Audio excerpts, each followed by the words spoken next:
There is yet to be a 3D Castlevania game that one would consider an unmitigated success. Unfettered by the past and given free rein to blaze its own path, Castlevania Lords of Shadow seems poised to succeed where others have faltered. Does it represent a bold new direction for the venerable franchise? Or does it fall short of its dark legacy? Did he see his dreams? Or did he see his future blown away like leaves on the wind?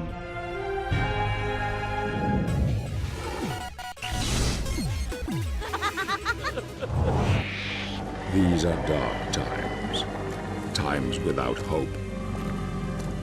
Men of faith claim that this is a test from God to strengthen our spirit.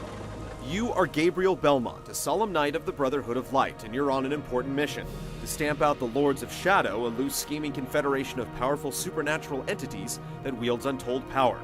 Your objective is to retrieve a powerful artifact whilst putting down the Lords and their servants, assisted by your mentor Zobek and the old god Pan, and occasionally advised by the spirit of your dead wife. There is something else. A shadow is on my mind. Lords of Shadow eschews the sort of over-the-top goofiness we've come to associate with the series for a more earnest story altogether. Don't expect any continuity with the series, and don't be surprised to have your expectations turned on their heads. My name is Belmont. I know who you are. Not surprisingly, considering the all-star cast, the game is believably acted, lending substantial weight to a story that gets downright biblical before all is said and done. Prepare yourself for a wholly unexpected conclusion that's sure to draw some interesting questions about the future of Castlevania. I congratulate you on your victory. But these fellows were not so fortunate.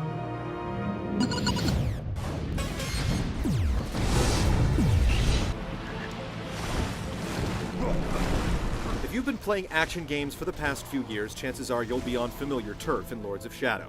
The game is linear for the most part, though some stages will require an inordinate amount of wandering, and the general theme is forward momentum. Think God of War instead of Metroidvania. You can revisit stages to collect power-ups as your range of mobility increases, but you're never required to do so. The game is undeniably at its best when there's little ambiguity as to what you're supposed to do next. During these moments, you're free to revel in the thunderous combat and take in the stunning sights. Seldom is the experience that focused, however. A substantial portion of Lords of Shadow involves exploration and traversal, and it fails to give you the tools to effectively do this. You'll spend a good bit of time hopelessly lost or stuck. In some cases, like when all likely paths are bound by invisible walls, or when the camera fails to give you a proper view of the environment, the inclusion of an in-game map or waypoint system would have remedied this. In others, inconsistent traversal mechanics are to blame. While rappelling, you're sometimes able to bound off the wall onto another surface, but not always. The same is true with wall walking. Jumps are often hard to gauge and shimmying surfaces difficult to discern, as if the environment itself were mockingly daring you to figure out where to go next. All too frequently, the price for testing these arbitrary limits is a plummeting death. For a game in which experimentation often seems the only viable means forward, this is exceedingly frustrating. Puzzles are laid on thick, and while there are a few genuinely interesting ones, they most often feel like mere roadblocks. Luckily, the game provides solutions to a majority of the puzzles, providing you're willing to forfeit an experience reward for solving them. On the minus side, your definition of puzzle will often differ from the game's, forcing you to fend for yourself during some of the most obtuse scenarios. Clock Tower Crank Puzzle, we're looking at you. It's often too easy to lose sight of what Lords of Shadow does right. The boss fights are stupendous as a rule, replete with variety and stirringly cinematic in presentation. They're enough to make you forgive the handful of Titan battles which, in spite of their epic scale, boil down to rote memorization. Lords of Shadow is a long game that takes you to some cool, unexpected places. You'll spend only a fraction of the experience cooped up in a castle. Given that its length can approach 20 hours though, you'll come away wishing that it was more thoughtfully put together. For a game that thrives on its simplest elements and all too often stumbles on its feet.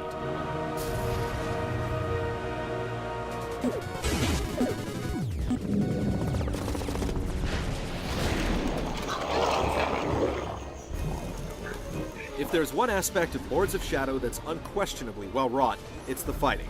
The Combat Cross is an intriguing weapon, and though you wish that they'd gone a little farther with the concept, the auxiliary systems in place complement it in such a way that you'll never feel like you're lacking for options. Gabriel's move list is expandable. You purchase moves with points you earn by killing enemies and solving puzzles, and the system is expansive enough to keep you upgrading throughout the whole game. Some upgrades are pretty workmanlike. You'll purchase quite a few single-hit extensions of bread and butter combos. Others, like the Light and Shadow ultimate attacks, are very well out there. Magic adds a welcome bit of variety to the underlying systems. Early on, you get access to light and shadow magic, which you can activate at will and replenish by slaying enemies. Attacking with light active will replenish your health, doing so with shadow buffs your damage. More importantly though, light and shadow act as modifiers in a variety of situations. Some combos can only be executed while under the influence of one or the other, and the properties of certain sub-weapons are substantially altered when used with magic active. Nothing makes a sloppy encounter more manageable than a light-infused vial of holy water. Combat in general feels tactile and impactful.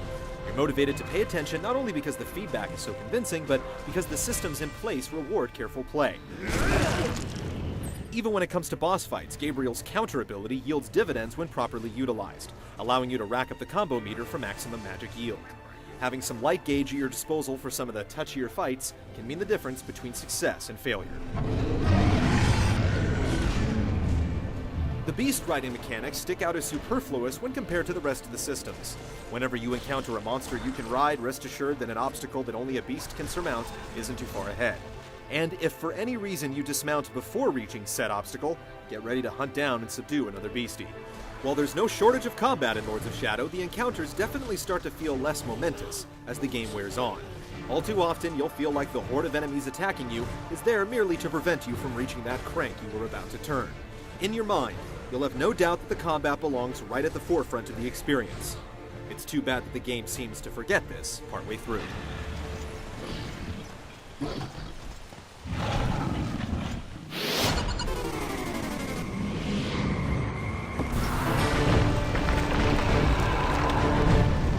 Lords of Shadow certainly looks the part of a no-expense-spared reboot of one of gaming's most storied franchises.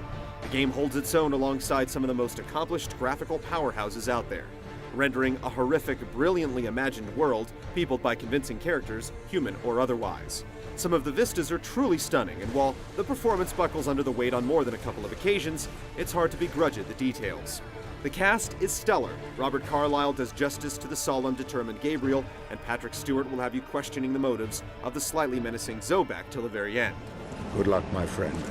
May we be granted victory. The soundtrack hits all the notes you'd expect of a Castlevania game, though it isn't overbearing during sequences where it wouldn't be appropriate. Expect some classic tunes to show up in surprising places.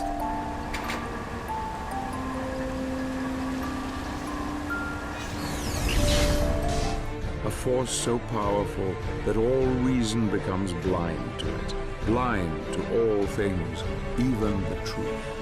The way that Lords of Shadow ends leaves little doubt that we've yet to see the last of this daring new vision for Castlevania. Were it not for the questionable pacing, this initial outing would have been a brilliant debut, as the fundamentals are certainly there. If you're determined to experience it for yourself, rest assured that there are some great moments in this new Castlevania. Just be prepared to endure some tedium in getting there.